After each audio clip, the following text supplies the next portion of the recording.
চট্টগ্রাম বিশ্ববিদ্যালয়ে ইউপিডিএফ কর্তৃক ৫ শিক্ষার্থী সহ ৬ জনকে অপহরণের পর তাদের অবস্থান শনাক্ত করা গেছে। উদ্ধারে পাহাড়ে অভিযান চলছে বলে জানিয়েছে সেনা সদর।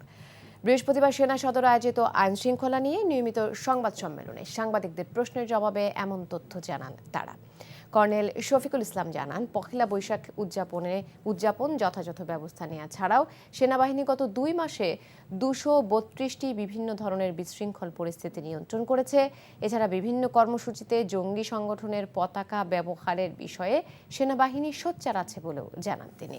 এ সময় বিভিন্ন ধরনের অপরাধের সাথে সম্পৃক্ত মোট ২,৪৫৭ জনকে এবং এ পর্যন্ত সর্বমোট ৭,৮২২ জনকে বিভিন্ন স্থান থেকে গ্রেপ্তার করা হয়েছে বলেও জানানো হয়।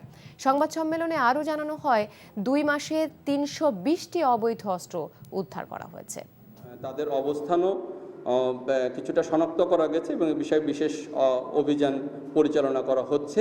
কালো পতাকাধারী হলেই যে সে জঙ্গি, এটা কিন্তু কোনো প্রমাণ আমরা এখনো পাইনি। তবে এ বিষয়ে সেনাবাহিনী সোচ্চার আছে এবং আমি মনে করি গোয়েন্দা বাহিনী তারাও এ বিষয়ে তাদের কার্যকর জারি রেখেছে। বান্ডেল থাকলে প্রতি সেনমানিতে টাকা বাঁচবে। বিকাশ সেনমানি বান্ডেল কিনে জিতুন প্রতি লেনদেনে।